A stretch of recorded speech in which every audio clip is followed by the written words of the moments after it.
Greetings and welcome to a Monday edition of the Shotgun Start. It is August 26th. Andy, how we doing? Brendan, I'm doing great. Feels like a victory Monday for me. Why? Well, the Ballfrogs, of course. That's what you want. You want the Ballfrogs playing their best golf in August when season starts in January. That's I don't right. think that's what you want. No, we're FedEx. The TGL is a PGA Tour property. This is what it's all about. It's about playing golf, big time golf in August when the playoffs hit. Who are the other Ballfrogs? The Ballfrogs were all over the leaderboard. Adam Scott, Rory. Rory and Adam Scott. And Hideki. So Hideki hit the trifecta here. Hideki could be primed for the 30th best season on the PGA Tour. Could be primed for it. I mean, you got Padraig Harrington winning Player of the Year on all multiple major tours, finished not even getting to Eastlake, as our FedEx Cup fact of the day stated. I don't have a last time around. Someone just tweeted one at us. Someone just tweeted one at us. Something about a lot the of prep. Swedes. Forgot that. Something about the Swedes. Apparently, here's our FedEx Cup fact. I can't find it. Ludvig Aberg is something like the whatever Swede. I have to find it. Someone tweeted it at us, PJ. You can pull it up. That'll be our FedEx Cup fact of the day. Just useless bits of info. This is literally what their FedEx Cup graphics are. They have to do them all day, every day, and you just. I think ours are better. I think ours are better. I think ours are more insightful half the time. I found it. It's what is it? A graphic that was on the telecast today on Sky. Players from Sweden to qualify for the Tour Championship. Henrik Stenson twice, Carl Peterson twice. Patterson. Come on. Hey, man. The Swedish pancake. We don't do pronunciations here. This is. Who else? Were you even born when Patterson was rampaging? He made it in 2012, so I was a conscious human being then, sure. And Freddie Jacobson came in 29th in 2011. Jacobson, he probably still has status of some sort, I bet. What was that? And Noren could have joined that list, but he just completely kicked it down the stretch. There's been Eastlake pressure right there. Ludvig will be the 6th Swede to ever play at Eastlake. There you go. What a FedEx Cup fact. Swedes not an illustrious history in Atlanta, but they're building on it. Well, they got to win. Stenson won. They do. They have a FedEx Cup champion.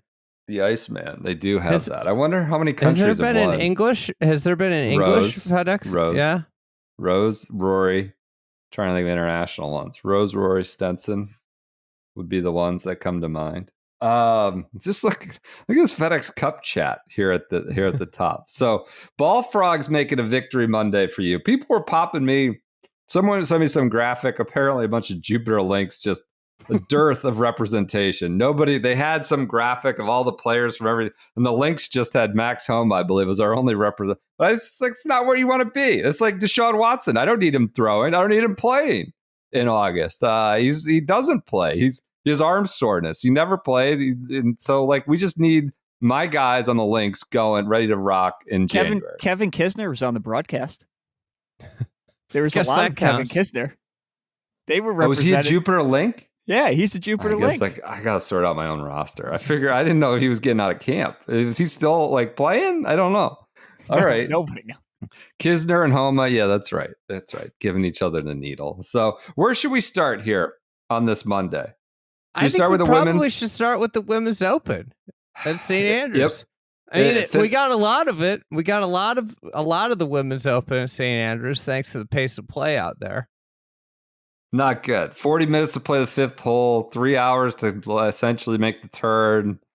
Bad. In twosomes, again, not, it was getting a little dark there at the end. You could see the lights on the hotels and the buildings around it. It was amazing when the sun blasted out, though, after that 1 minute rain. Yeah. And it was just shining. Putt on the 18th. That was cool. Yeah. Cool. It was really cool. Let's start there. Lydia Ko wins 9 years after her last major championship. Her majors were the Kraft Nabisco, ANA, whatever you want to call it, Chevron deal, and the Evian.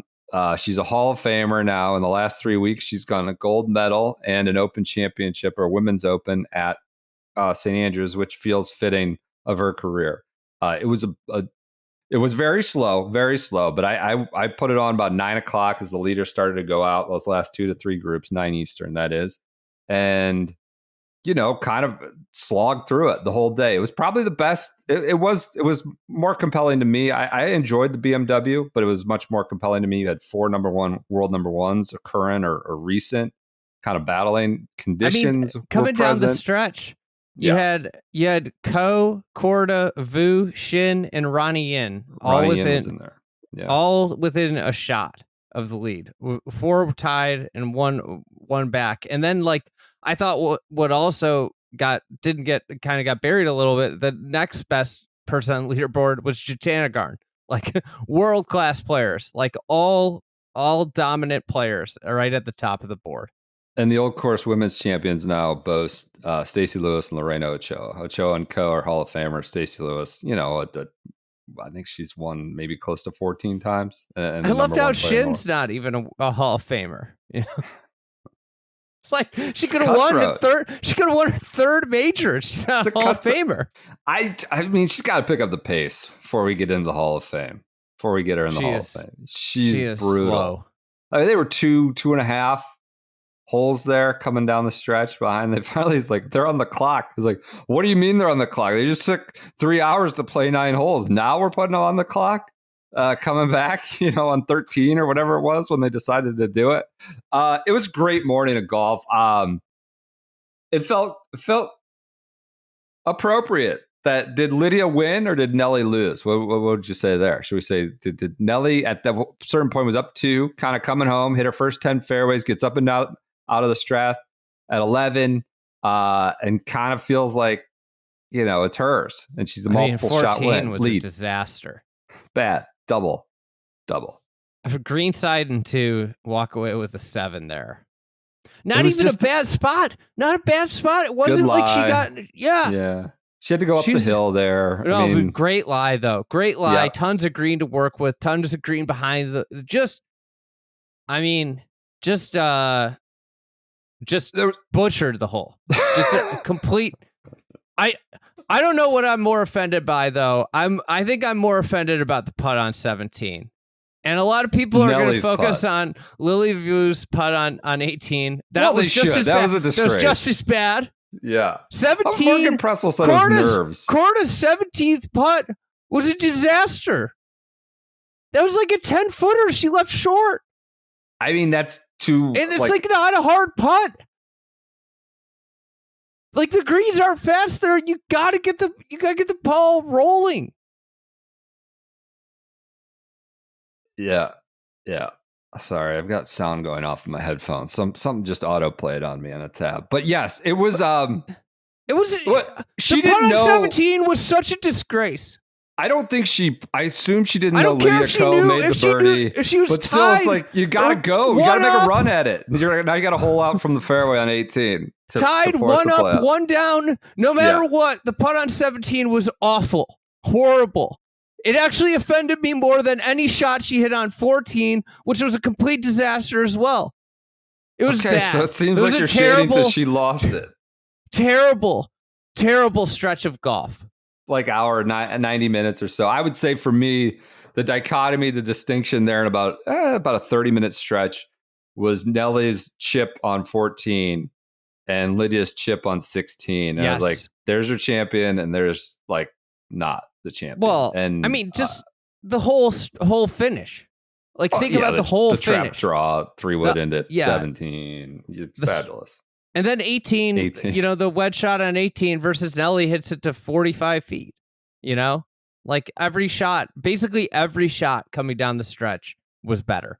18 and was I think for that, Ko, I will say, I think Lydia won the event because she drastically outplayed. It wasn't like she went out there and just parred her way in. She played great golf. She ran into 17 in the worst conditions. It was like the Shane Lowry 18 at Honda type thing where it's just all of a sudden pissing rain and she hits that missile. 17. Yeah, that missile draw. It's not the Shane. It's the complete opposite of the Shane Lowry at Honda on 18. Right, the reverse. Where she encountered the bad weather and overcame it with an unbelievable shot. So I think it's hard to say that Korda. It's hard. You can't say that Korda gave it to Ko because Lydia went out there and executed shots. It wasn't like she just it fell into her lap. Yeah, I just wouldn't say turning to come back home. Nelly didn't really cover herself in glory there. Yeah, but that doesn't mean Ko didn't go and take it. It was fabulous. The one on, honestly, I know 17 had everybody jonesing, but the chip shot on 16 was, for me, awesome. The camera behind the ball, the angle, good angle. Oh my God! What do you do with this? It moves directions. It's uphill and down. It was just looked impossible to get close, and then she leaves it whatever it was, 3 or 4 feet.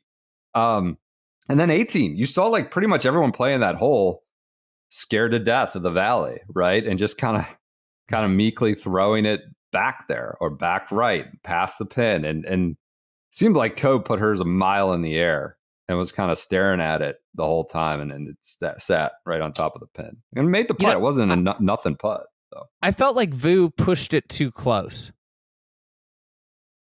Yeah, well, she hit the freaking road and went rocketing up the way. I know. It's made it trickier. That's the thing is that hole's way, I think, just a more fun hole when it's not drivable, with the men. Where they're worrying about driving it OB over the green, running it through the green. That seems to be their biggest concern, having to do that. It was a great championship. The shots that you want. I was thinking about it earlier. A lot of focus on Adam Scott this week and where he's at. He doesn't seem to have any real haters or detractors or anything like that. I feel the same. Lydia Ko, for whatever reason, just seems like class. And I know we throw that around a lot, and it just feels like she's this sort of ultimate classy champion. And I don't mean that in the most cliche. I don't have anything else to say about this person way. There's there's a gravitas that seems to kind of I don't know, that kind of exudes out from her, in the same way Adam Scott probably walks into a room, or there's just an extra level of respect. She makes the putt and there's an exhale, and it's not this let's run around the green. There's a lot of golf to play, and then you clearly get the meaning of something when it finally does, when it's done and dusted, and Vu misses short. Just for me, it was wow, this is an ultimate real champion that I think everyone kind of respects in a way. I mean, also, it's the true phenom, the true superstar, the absolute incredible. You've watched her grow up. It's the best thing in sports is when you get to watch the full maturation of an athlete, and you watch them grow up and become I think she's becoming the best. She obviously had some growing pains along the way, and I think that makes her more fascinating. She's had some downturns in her game, but all in all, I think this is a once in a generation athlete. This is one of the greatest women golfers we've ever seen. And she's been that way now for, what is it, almost 15 years? Yeah, it's pushing that. I think she won 10 years, 11 years. She won her first in 2012, and she was 14, I think, when she won that. Yeah. And I think I guess this is this is what made me feel like the Rose Zhang hype was a little silly at one point, because Lydia Ko is the example of the type of player that completely changes the game. And she's been a part of this, and I think women's golf with Lydia Ko around has astronomically increased in popularity, and she's a big reason why. And what you said, she has a aura to her. She has a respect. Yes, and there's I think I think this is a great win. I am so happy that she got another major. I also love, like, it kind of is another great links golf story where you had a player that really disliked links golf. I don't like links, she said. Yeah. And it's kind of like in the same vein as Phil Mickelson learning how to play it and eventually getting this like great triumphant win later in the career. I don't know how long Lydia Ko is going to play professional golf, but this win definitely is an exclamation mark on her career. And, you know, who knows? Like, it seems like she's playing as, you know, the last couple of years have been weird. It's been up and down a little bit with her, but, you know, this year, right now, she's playing some of the best golf of her career. The gold and adding this feels like befitting her career, sort of her place in the game, sort of what she's meant and her prominence for a decade plus now. So I think that it feels like a summer that's been worthy. I don't know how much longer she's going to play. Do you think that mattered there at the end, that versus, you know, you get like the experience card thrown out a lot? I'm just like, I don't know, hitting into 17, the chip on 16, really all the way around. She's kind of two behind, lying in wait.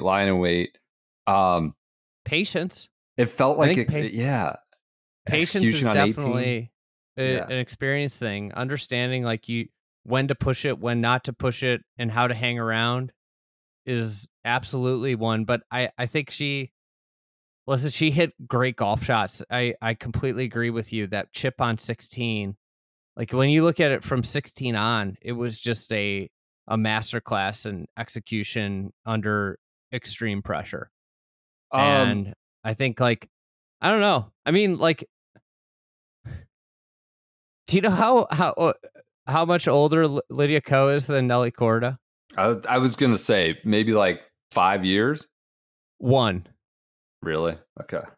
I mean, it just shows you, and I think like this is the thing that drives me a little bit crazy sometimes, how we forget about stuff and how we get caught in the moment of different things. But like doing it for 12 years as a LPGA pro is like crazy longevity. And you know, if she plays a couple more, 3, 4, 5 more years, who knows? Like, you're looking at one of the best careers ever. And I think like that's the thing with Nelly. Nelly's 26, you know, Lydia Ko's 27. It's wild. Right. What else do you have from the old course? The pace of play was brutal. Coverage was fine. I had no issues really with the coverage, right? I mean, yeah. The crowd seemed, a lot of people on the ground, a lot of people said the crowds were bad. Like, I don't know if that's a weather thing, Scottish thing, an interest thing, what happened, but there was allegedly like the crowds were much smaller than the Walker Cup even last year. And that's a different deal where you're out in the fairway and stuff. But crowds were limited, pace of play was brutal, but we got like perfect condition, like links golf with not all, but most of the big guns, a lot of number ones in the world coming in. Yeah, I mean, I think watching the women play the old course was extraordinary. Just like, you know, where they had to land shots, how the ball interacted with the turf was amazing. I think the coverage was, I think it's just where I always fall with women's golf coverage, is that it's disappointing. I think I'm not positive on this, but it felt like there weren't a lot of cameras around. There were just, you know, the cuts in between players is a lot slower, which makes you feel like the pace of play is slower. It just doesn't move as fast. And then I think like the broadcast, you have to be able to say that Lilia Vu's putt was awful. One of the worst putts you've ever seen in a moment, because it was nerves. Like you can't, that doesn't explain. It might have been nerves, but it was downright awful. And this is the problem, is like there is not coverage of women's golf that's commiserate of like coverage of other sports. It's like this idea that we have to like celebrate everything versus actually providing analysis and covering it like any other sport would cover that. If somebody double faulted away a major in tennis, they wouldn't say that was nerves. They'd say that was like a complete, like, you know, you could say part of it was nerves, but it was also awful. That putt on 18 was one of the worst putts I've ever seen in my life. The putt from Nelly on 17 was awful as well. like not even sniffing the hole on either of those, not even getting close to the hole. In that moment, with the level of play that you're playing, is a downright like awful putt, and the person in the booth has to be able to say that. Like they have to say that. And she hit an OB coming in on the prior day. I don't know. She's the top dog in the game this year. But I think you got to put the microscope on them coming down the stretch. They're number one players in the world. You know, the praise is going to be ample for someone like that. It was a fabulous kind of Sunday watch. I got into it. Shout out quickly. I mean, just quick note. Not that they're like Lydia Ko. Lottie Woad was great. Really kind of acquitted herself quite well. Obviously, she's probably more familiar with links golf, but still an amateur going to play the Curtis Cup next week. Alexa Pano. I know she's not like young, but again, the odds were probably against her to ever make it this far with the Netflix documentary. I don't know, just two younger players in the mix with all these big guns. I thought was impressive in a way. Lottie's staying in school too. She's clearly got enough game to be out there week in, week out. Yeah. Yeah. How about all name team submission? Yeah. Monday in or local qualified in this from week. From Crail. Yeah. Cassandra Alexander. Love this name. Cassandra Alexander. So yeah, a lot going on there. It feels like it's duplicative almost in a way. Duplicative, not a lot of syllable efficiency. We're obviously huge fans of syllable efficiency, like Tom Kim. Yeah. You know, Ben on. Sure. Anything that's short. We love that, but I also love how complex and long this is and duplicative. Her husband's a bodybuilder, apparently. He's a big beefy boy, bodybuilder. Someone dropped his Instagram account in our Slack. Lexi's done, apparently, did the wave over the Swilken Bridge. Well, I'll believe that when I see it. Well, yeah. It's kind of missed like a 3-footer on 18. Nobody retires in golf. Nobody retires in golf. I don't know what's going. That like thing came out at Lancaster like the Monday of the U.S. Women's Open. I guess she's retiring. I'm not sure. She's going to play the Solheim Cup. I think she's going to be a pick for that. It probably should be. I mean, I'm not saying against that. It was weird. Like they were framing it. Maybe that was her last major, but her last major at the old course. It's like, all right, okay, I don't know. But she was there in the last couple hours, part of the coverage too.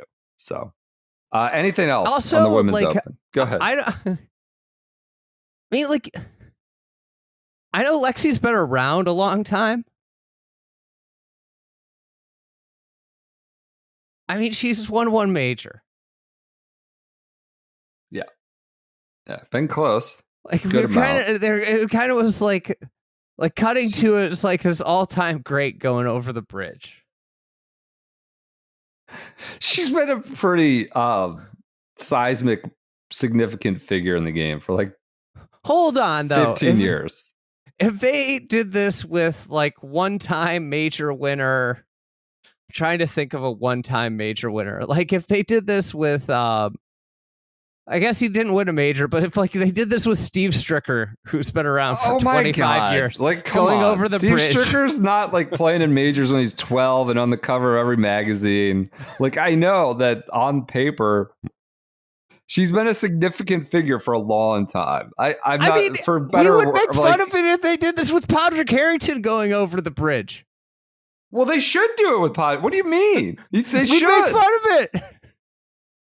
I don't know that I would do that. I mean, I think about the others. It's like Tiger, Watson, Jack Nicklaus. Like, these are the people that you go and you cut to, and they do the wave. No. I mean, if it's your last Open, just go do it. You could be anybody. What if they did this with Stuart Sink going over the bridge? They should. He won the championship. Like, what are we gatekeeping? What are we gatekeeping here with this bridge wave? I just think the bridge wave should only be a certain. Oh my god! You should have to win 4+ majors to get a bridge wave. Oh my god! Like Lydia Ko shouldn't get a bridge wave the next time that it's at the old course. She won it there. You're ridiculous. IK Kim, who retired or walked off the course and retired, didn't do a bridge wave. I saw Huggy was like, "Why didn't she wave to the bridge?" I like that. I like that. She didn't. She said it wasn't befitting. Yes, she's like, I just wanted to go. I'm just going This is across. what I'm saying. This is exactly what I'm saying. Yeah. There should only a certain class of players should get a bridge wave. Lexi Stockton It's 4 majors. 4 majors is the cutoff. I thought it was interesting. They did the cameras, maybe your dearth of cameras you're talking about, but they didn't show anybody. She could have been waving to the wall at the Russicks. I don't know. There's no cameras. There weren't a lot of people out there. I couldn't see anybody. I didn't know what the scene was. So I don't know if that was because there was no crowd or they just didn't have the camera, but she was just waving. I don't know to who. The crowd could have been because it was awful outside. Yeah, but that shot with the sun coming across in 18 when Ko was mystical though. That one I'll remember for a while. So that's your U.S. Or not U.S. women's AIG. How long did the men take at St. Andrews when it was just twosomes? It was pretty long. It wasn't 6 hours long. No, I'm trying to remember. I feel like the early rounds were similar, but they had no wind What was going on with the pace of play? I mean, they're just really slow, and it gets clogged up there at the loop.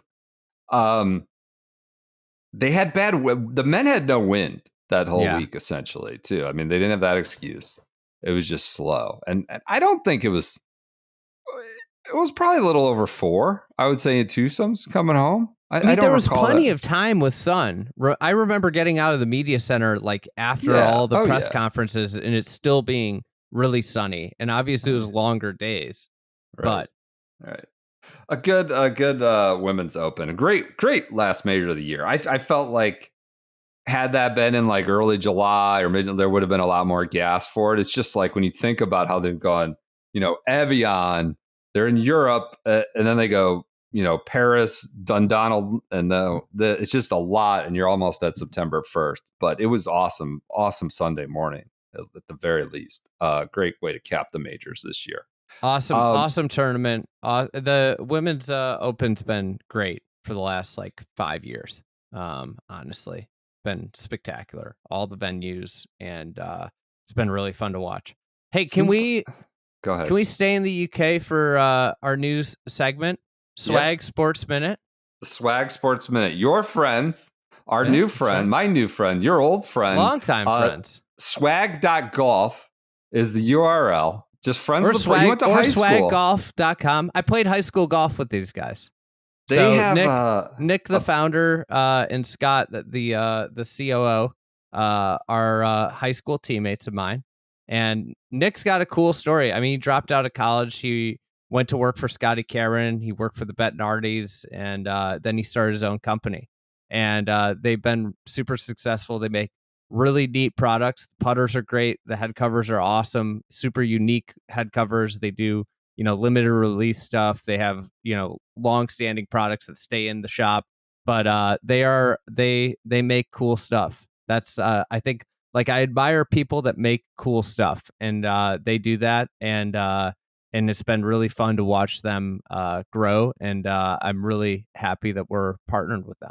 Yeah, they've got a big cult following, not just like a niche, like a big cult. They do these drops and everything sells out quickly. And we've had them as tea gifts at Friday events. They're badass, like in person. And I don't impress easily. I would say I tend to be more skeptical than I don't know, a Mark. But when I picked it up and rolled it, the head covers, they're slick, they're badass. So swag.golf. They've got licenses with some teams like the Cubs and White Sox. They're going to have more coming in. And thus, that's why we call it Swag Sports Minute, because we might be brandishing about some related sports team items that they're creating. I love the putter cover that they did this week. It was a play on the Dumb and Dumber dog grooming van that they drove PJ. over. Where are you at with Dumb and Dumber? Is this just millennial Drek?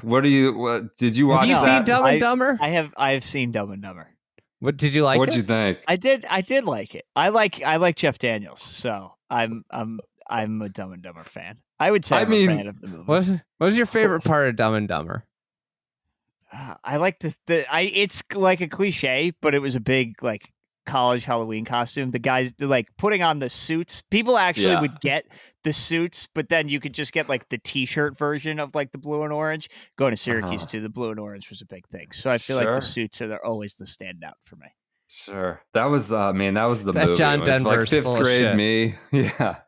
Big gulps, huh? Well, see you around. That was like just dumb. Like 5th grade me loved that movie so much. But yeah, swag that golf. It's a cardigan. Thanks for asking. So stupid. Anyways, they do a ton of different unique drops. What's our Swag Sports Minute? Why do you want to stay in the UK? What's going on over there? Soccer? So I saw an astute listener picked this up and tweeted it at us. But I had walked into the room. I had the week 0. Why isn't this week 1? What's up with why is it week 0? It should be week 1. No, because it's not a full slate. It's like these guys trying to put the cart before the horse. And it's expanded over the years. It's week 0 is a great crafty nickname for it. I like it. All right.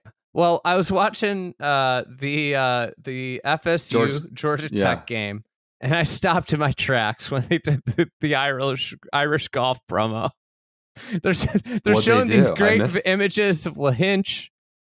They cut to another course, and then they get to Adair Manor, and they go, and perhaps the very best of them all, Adair Manor, and they just wax poetic about it.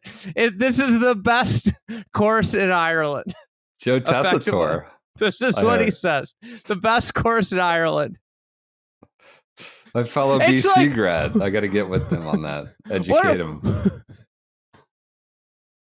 What do you mean? There's probably a lot of publications out there will tell you it's the same thing. You want the football commentator to be up there and give you his doke scale numbers for every course? Nobody says it's the best course. There's no publication that says it's the best course.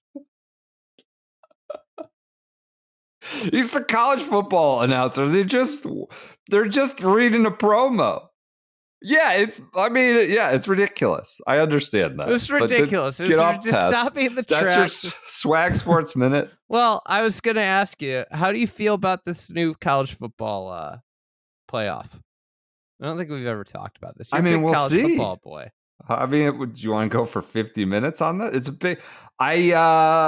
It seems interesting. It seems like SEC and the Big Ten have put their thumb on the scale. Via ESPN, we gotta get Penn State into the. Yeah, we gotta get Ole Miss has got to get in there, and we need to make sure LSU and Alabama and all these places. I don't know that they've got 12 teams in. They're going to take 8 spots, essentially 7 to 8 spots for SEC and Big Ten schools. It's the way it should be. They're the 2 best conferences. Sure.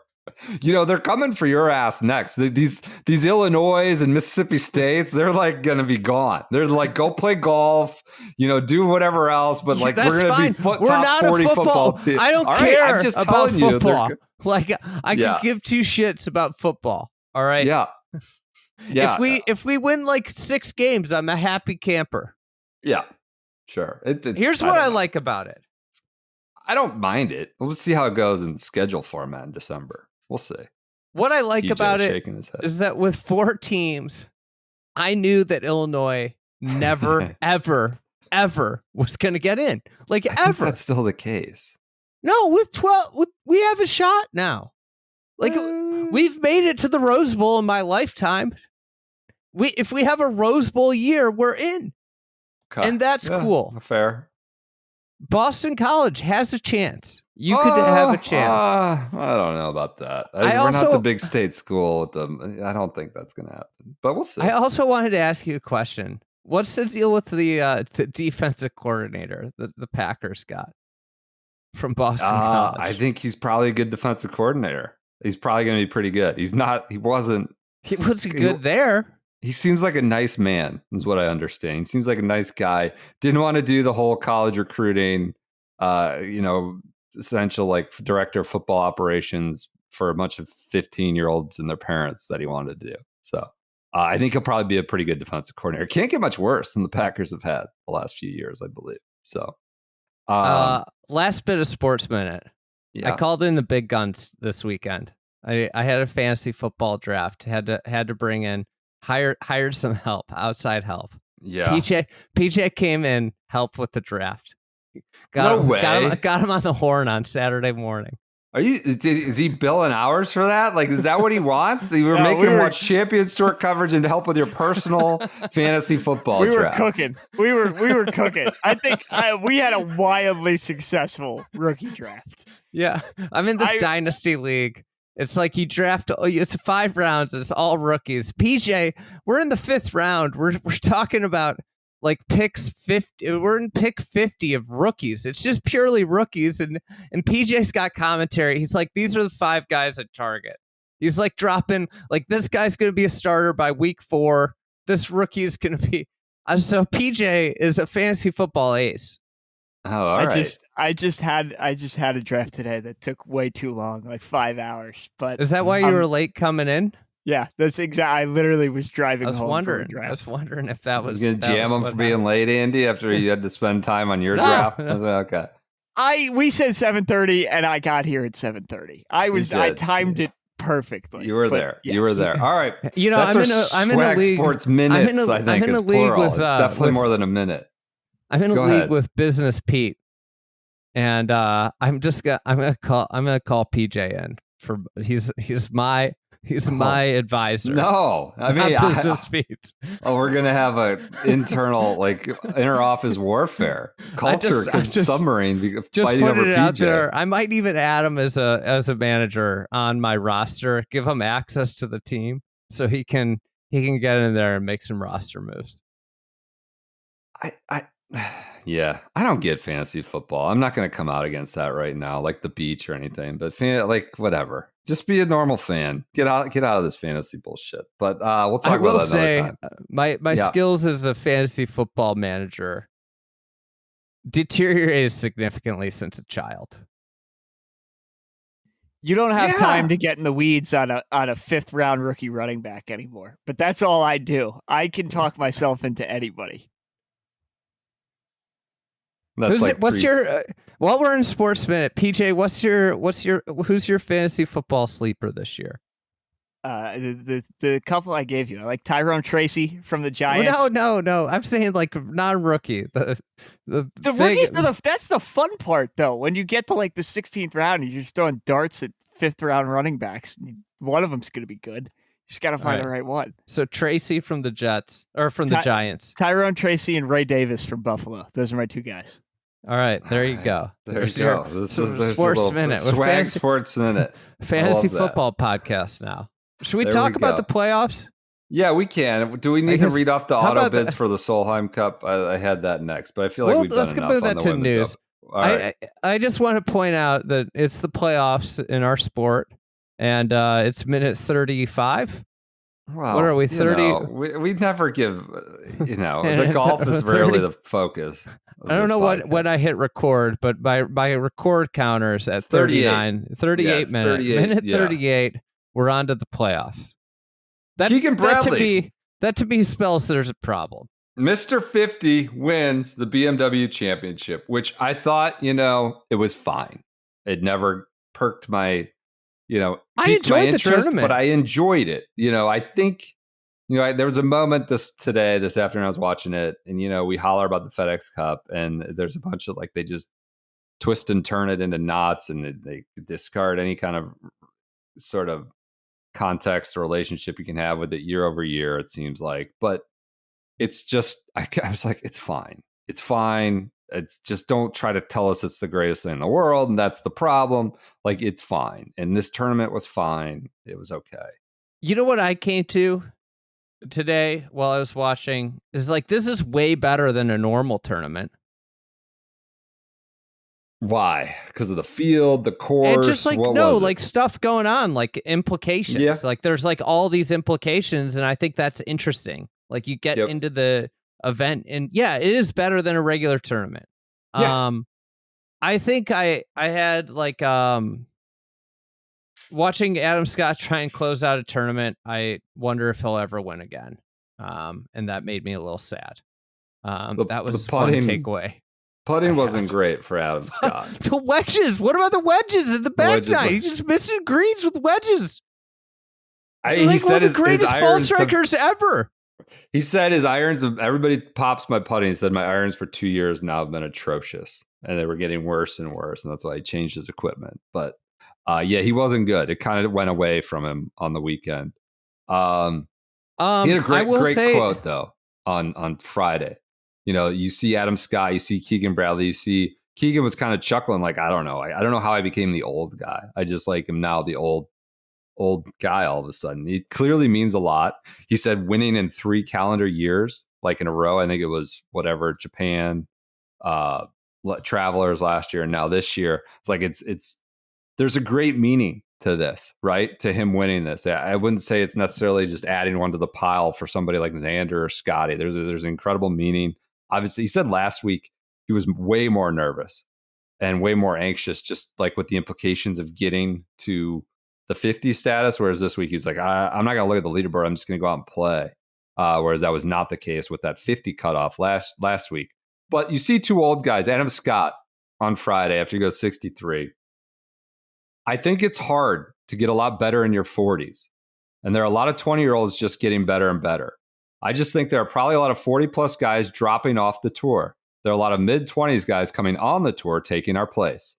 He paused with this, whether it's just life, it's like not that's like not your excuse of like aches, pains, I don't have it anymore. It's just life. Like you get into 40, life is a thing. Like it's just a different obstacle, time constraint, all that. Whether it's just life, and the way he said it was really impactful to me, or whether it's physical at this age or mental, it's hard to keep pace with what the younger guys are doing, from hitting the ball at a speed that's competitive to practicing enough to having the motivation and the drive to do it.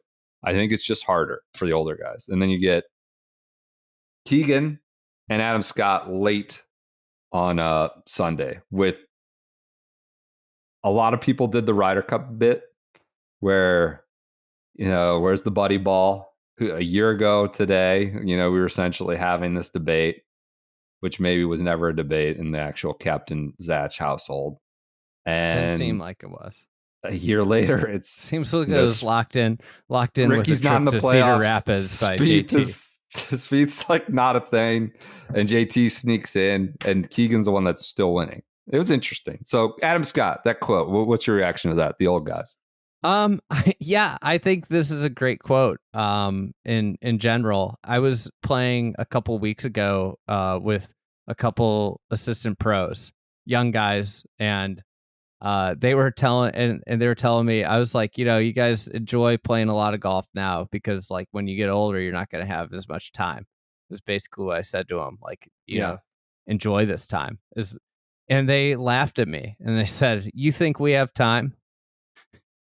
And I was just like thinking in my head, you know, at this point in my life, I didn't think I had time either. But I can tell you what, I got a lot less time now than I had then. And, you know, I think that's like one of the things is like you get pulled in so many different directions. Golf is, I think in a way becomes easier as you get older, but it also becomes harder. There's like, I think it gets easier in the sense that like you don't like live and die as much by every round, and that aspect of like the pressure that you might put on yourself is a lot less. But there's also the flip side of it gets a lot harder in the sense of like there's younger people putting in generally more time because they have more time than you. Like your life becomes less revolved around golf, and that makes it harder. I don't know if that makes any sense. Does it? I get it. Yeah, a little bit. Yeah. I also think that it's like telling, and Joseph texted me something like, "Do you think there's anything to the all the old guys playing well this week?" Yeah, I do. I think there is something. There were more factors in playing golf this week than normal. It was a golf course that these guys don't see every year. It was a golf course that hasn't been torn apart by data. Like where, like, you know, every single thing about every single hole, and like, look at like experience seemed to matter this week, whether it was Keegan Bradley, Adam Scott, Chris Kirk, Alex Noren. I mean, Tommy Fleetwood's not a spring chicken anymore. All these guys are older. They're all 33 or older. And they all played well. Granted, there are some younger guys on the leaderboard, but like Ludwig Oberg, one of the best players in the world. Like I think there was something to this week, and the elements between wind, altitude, and a golf course with no history. Like there was no data to go off of that. Like these guys don't, like, you had to know how to play golf this week. Like really know how to play golf and manage your own game. And I think that's like the thing is like Adam Scott didn't have data or a data coach to teach him how to play golf. Like he learned by playing high level golf. And then like you have these light bulb moments when you play a lot of golf. Like, oh, I figured out how to play this. Like he knows how to manage a golf course without a data coach, And I think it's just like a purity aspect of this. And it kind of like, I'll say this, like I think the best, this is the best playoff event because of the rotating courses. Belle Reeve, Liberty National, Caves Valley. Now, I will say that I think like where I've like landed after this week, like the scene was awesome in Denver. I think all the playoff events should be rotating events. All of them. They should all rotate around. And I know that's not possible. I think that this shouldn't be the Western Open. I think the Western Open should be an event. They should have the Western Open back as an event, and playoff events are playoff events. Like then you don't have this like muddled history, this bullshit, like that you're telling us this is a historic event when it's not, It's a playoff event that has existed since 2006 or whatever, 2008. Is it 2008 or 2006? Seven, I think, was the first. Are you talking about the playoffs? First playoff, yeah. So like this is a playoff event, and all these playoff events, like after watching it, like in Denver, like they like rolled out everything for the event, like big crowds, like it was awesome. Last year in Chicago was awesome. I'm sure next year in St. Louis, from an atmosphere standpoint, will be awesome. Is it my favorite course? No, but it doesn't matter as much in these events. The atmosphere does make it, and I think like from a standpoint of all these events, like Memphis, like the BMW makes sense. The BMW makes sense, and I'm pulling it from the Western Open. It's not the Western Open. All right. Yeah. The second playoff event is the only playoff event in my mind that really makes sense. The other two, if they rotated around and it was like, yeah, we go to like all these, like in the finals is in this week, round one's here this year, it would all make like way more sense. And like, I think like the playoffs, I think this week I actually gained some like hope for the playoffs, but that'll all be dispelled next week when we go to Atlanta. Because we're just going to be back to the net championship. I think like if they got to a rotating thing, it would work really well. I find that interesting, more compelling. I think there's a newness, right? There's going to be some bad places you go, some good places, but there's a little bit of variety and lack of like we're back in Memphis again. We're back at East Lake. And I get that they love being able to tell all the sponsors, this is where you'll be and what date. And you'll have the same chalet on 17 as you did last year and the year before, and you know exactly how it is. There's probably a built-in like advantage to that, but I agree with the rotation. Now, would they say they're probably not going to be thrilled with like Keegan versus Adam Scott late on a Sunday in their playoffs? It's just my guess, but I enjoyed it in terms of like the golf and what it seemed to mean to Keegan. I enjoyed that Xander Schauffele apparently hadn't hit a shot off of a launch monitor until he had to on like Thursday morning. Like there was a little, like, that's not to say they can't adjust and figure out the altitude, but there was a little bit of extra different element this week that I found appealing that you wouldn't get necessarily in Memphis or Atlanta. I also like golf is like, we always use this, the golf course is the defense, right? Yeah. I hate the idea of fixed playoff spots because like what you're doing is you're saying like, these are the best players against this defense. What do you say? When you rotate the events, like you get different tests. Yeah. And with Memphis and Atlanta being locked in, it's just like we see this at every venue. There are horses for courses in golf. And it's just, if from a pure competitiveness standpoint, it is idiotic to have playoff events locked at places. It's stupid. It's like, okay, like Memphis rewards a very specific type of player. We'll see how Andrew Green's work is at Eastlake and what happens, but Old Eastlake rewarded a specific type of player.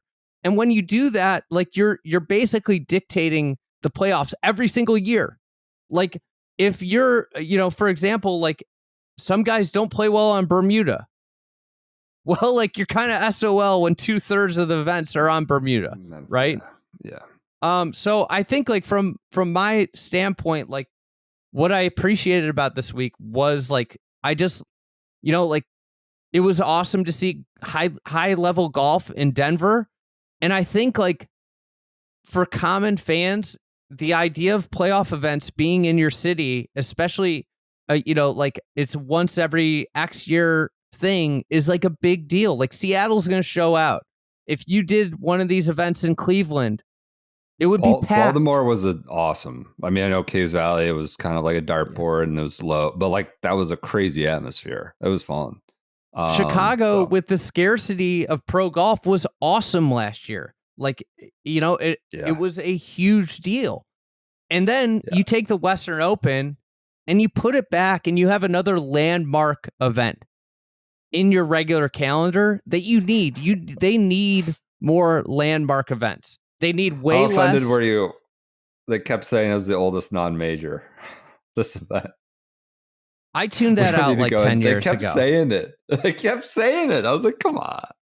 I love what the Western Golf Association does and the Evans Scholar, and this event sort of keeping that front and center is a good thing, obviously. But yeah, I came up with something. So we're off to Atlanta. Top 30 are there. Scotty Scheffler's already 10 under. Just hasn't hit a shot.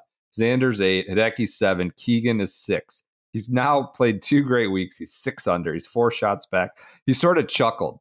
He was on the Golf Channel, so he started laughing. Like, you're 4 shots behind Scotty Scheffler, the best player in the world. It's like, I just won. I was like, I don't know. It's silly. It's goofy. It's like, I feel like I just won a playoff event, and you're telling me I'm 4 shots behind. But, whatever. He just wanted to bask in what he had just done anyways. But we're on there. Aberg's 5, Rory's 4, and then after that, it's a bucket at 3.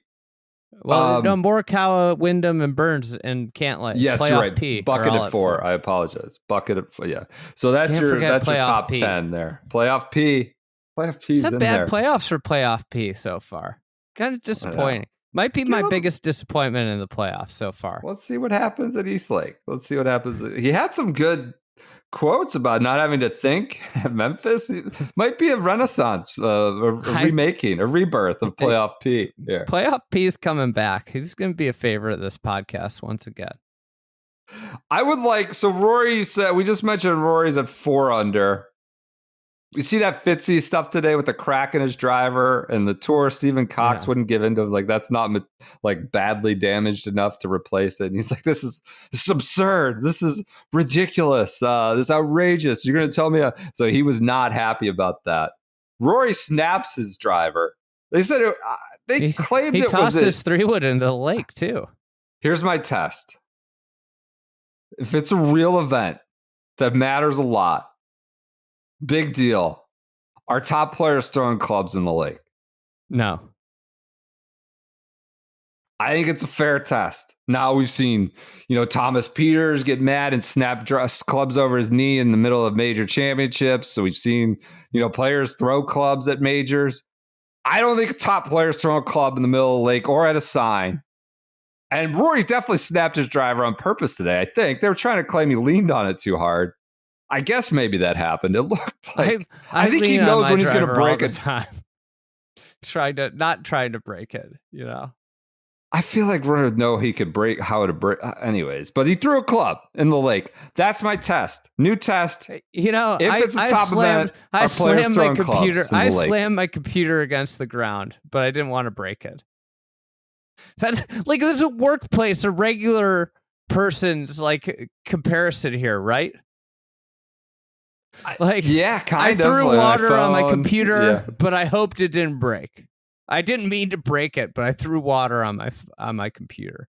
I mean, what is there a better comp to the workplace? Like, remember Bryson broke his driver at Harding Park, I think, in that PGA, and he claimed it was like a total accident. He was just mad, I think, or he didn't know his own strength.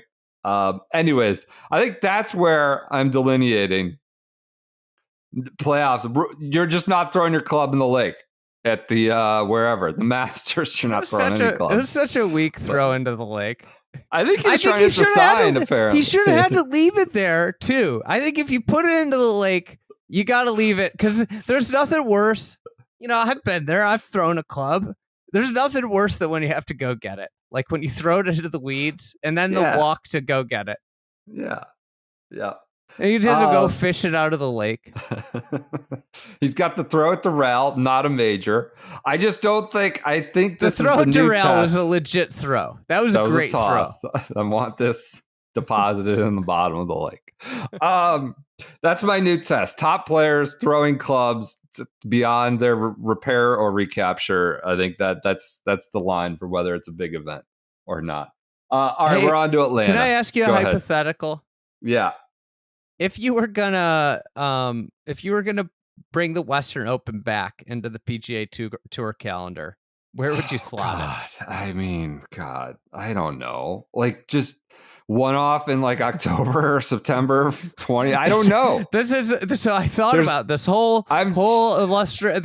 idea. It's like you bring the Western Open back. I was like, there's nowhere to put it.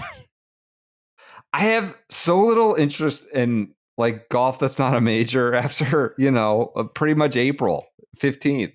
Of course I have interest and I watch but it's not popping at that point. The only way it pops is, in my opinion, the only way for you to have it pop is if you move the PGA back to August. Yeah. Yeah, maybe. Maybe. Yeah. I don't know where you put it. I don't know where you put it. You got the team events now in September. Like, what does the fall even mean anymore?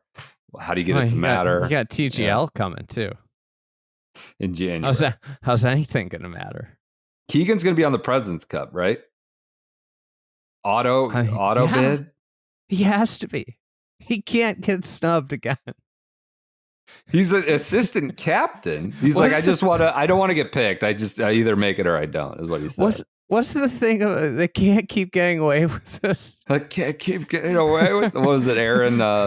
With the guy from Breaking What is it, Bad, PJ? He can't keep doing it. He can't keep getting away with Jesse from Breaking Bad. Yeah.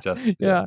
Keegan would be like that. Well, if he doesn't, he's an assistant captain. But he can't. He has to be on the team.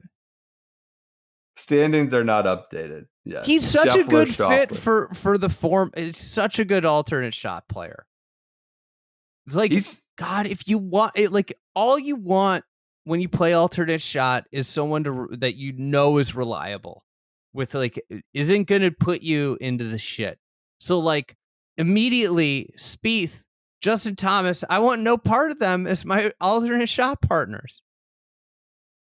Jeremy Renner ads running on my screen right now. Keegan is up. Is this a low point in Jeremy Renner's career? I didn't know there still was a career. I don't keep up. I'm not. I mean, he almost died like 2 years ago. Yeah, I think he had a stunt or something go bad. He got into like a snowmobiling accident, something crazy. Yeah. Well, he's doing FedEx Cup voiceovers now. PJ, can I ask you something? Do you feel like you have no time in your life? No. Why? All right, I just was seeing if all Generation Zs were pulling that stick. What time for what? To play golf. Yeah, you played golf this weekend. Adam Scott, how's golf this weekend? I played. Andy gave me a great idea. Before another fantasy draft on Friday, I went out to Spy Ring on Long Island. I played. What'd you poorly. think of it? I thought it was nice. It's pretty expensive for 9 holes, but what is it? $60? It was $70 on a Friday, so it's kind of expensive for 9 holes, but it was good. I played poorly, but I like the course. Yeah, those Gen Zs, they got time, but they don't have money for $70 9-holers. I'll tell you that. Like, that's too expensive. I wouldn't be spending money at my age for that 9 holes. He lives at home. He lives at home. That's true. He's got disposable income right now. When he moves to Connecticut, he's not going to have that kind of money. Yeah, we need Keegan on Pres Cup. I think we might need him on Ryder Cup too. Player captain next year at Bethpage, but that's a long way to go. It's just I don't want to fall back into this whole buddy ball thing. How do you think Long Islanders would like a player captain? Do you think they'd be all for it? Yes, absolutely. It's a good story. I'll tell you what. Right? It'd be hilarious. He's loving it now. They're chanting USA and he's lapping it up. But the next minute, you wake up and they're calling you sir at the Phoenix Open. And you're just memed everywhere. You enjoy it now, Keegan. Tell fans at Augusta National, fuck off. It could turn real quick. Lap it up right now because it could change real fast. This is Zach showing us. All right, we'll get to other standings and stuff. And we have news? Stuff. God, we're an hour. What are we DP doing? World Tour, Frederick LaCroix. Frederick LaCroix with a sparkling performance to win the Danish Open. Senior amateur is still going. Matt McCarty wins the Albertsons Boise Open. He's now won, is Trace Times. Does that mean he's in FedEx Fall? Is that what? Does he battlefield into FedEx Fall? He's number one in the standings. The battlefield might be the stupidest thing that exists. It's too lofty it's this arbitrary idiotic number. By the time you achieve the battlefield, there's not even where do you battlefield to? Wes Bryan did it. Got it by I don't know, mid-July, early July. Mid-July. So you got a month. You get a month, and you're starting at 0. I could be wrong. I don't remember when he got in, but yeah.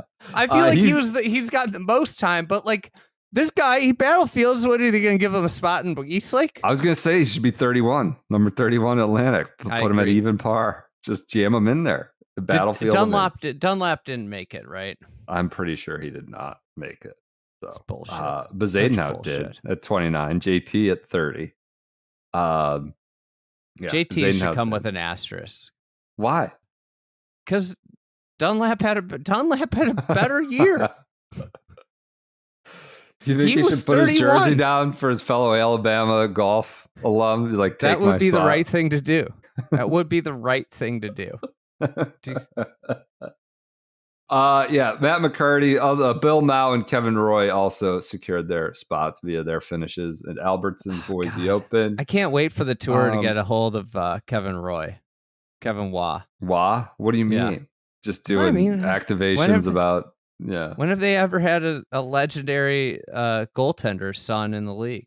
He's in. But what does that even mean anymore? It sounds like they're going from 30 to 20, maybe. They're going back?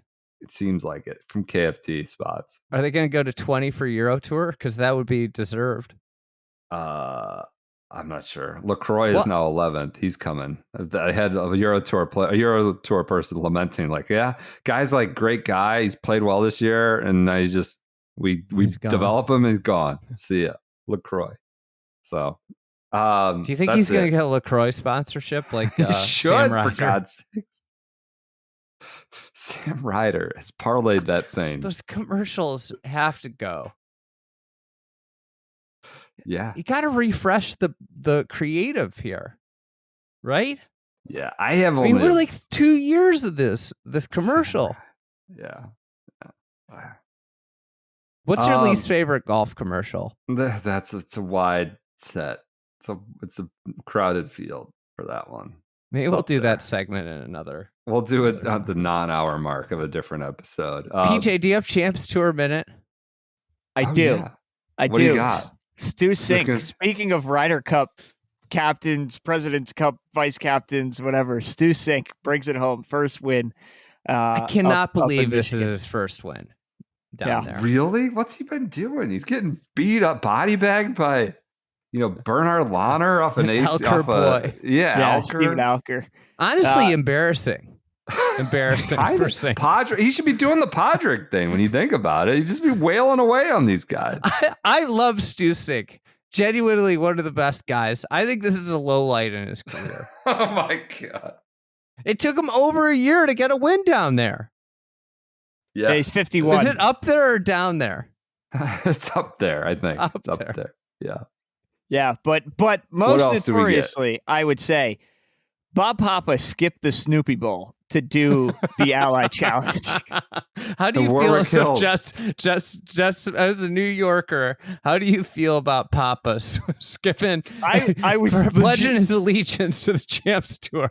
Legitimately stunned. I mean, maybe he just wants like one more weekend before the regular season when he can't do it anymore. But I turned it on Saturday. I was stunned, and then sure enough, he popped up again today. Did not make it to MetLife last night. I was genuinely shocked that Papa would skip the Snoopy Bowl. While we're on the Champions Tour, can we talk about how preposterous it is that Lanny Watkins is getting $15 million to renovate TPC Craig Ranch? Like, how insane. He had a great weekend on commentary. He was just firing from the hip. His accent, man, it was hilarious just hearing him describe things. It was really quite good. I mean, we did a big newsletter segment on it. They want to turn the par 5 into a par 4 or something to finish the hole and bring bunkers in a little bit more. What are we doing? $15 million. They could hire a lot of people. TPC Craig Ranch. You want the best part is you're not hiring Lanny Watkins. Like, do you actually think he's the architect? No, he's just the guy giving quotes for the newspaper articles. It's insane. The tour can't get out of their own way. Like, this is just like. They've got so much money. They just it'd be like when Seattle gets their basketball franchise back. They're gonna be like, yeah, we hired Sean Kemp to design the stadium. I prefer more Detlef Schrempf, but okay. Sure. Jim McIlvaine. All right. I think that does it. I got some good Papa facts the other day. Apparently, he might be aware that there's a Papa tracker out there. PJ's on his move, on his minding him. God, it'd be great if Papa and PJ became buds, and PJ just got hooked up by Papa. He was just all of a sudden in the booth for is he the Giants guy, right? Yeah, he's the Giants guy. See, you wouldn't like that. I mean, go. Apparently, he was complaining about how it was too hot covering the Cowboys game. Having to do the Cowboys game, he's like, it's too damn hot. So they go, Bob, it's indoors. He goes, no, walking from the car to the stadium, shouting about how hot it is, having to do the Cowboys game. Papa tracker. All right. That does it. That's hour and whatever minute. 7. PJ, do you think the Jets turf or the Bears turf's worse? Oh, Bears. The Bears is really bad, dude. I think the Jets turf is worse. Metallica conference or concert like the week before opening game. Oh, that's bad. That's always how you want to draw it up. But I've seen too many things happen at MetLife to not go with that. It's not good. I mean, isn't the smoking gun that they got to tear it up for the World Cup games? It's not good enough for the World Cup. I mean, it's not kind of a smoking gun. Not good enough for Mbappe, but it's good enough for Aaron Rodgers. All right. Sports Minute. We'll be back Wednesday. Eastlake, we got our Creator Classic. Are we going to do a live show for that or do some preview on the Creator Classic? I don't know. I got to, it's a big event for the tour. Is it? What's it going to do for the tour? Who knows? Maybe it'll do something. We'll talk more about it on Tuesday night. All right. Talk to you guys then.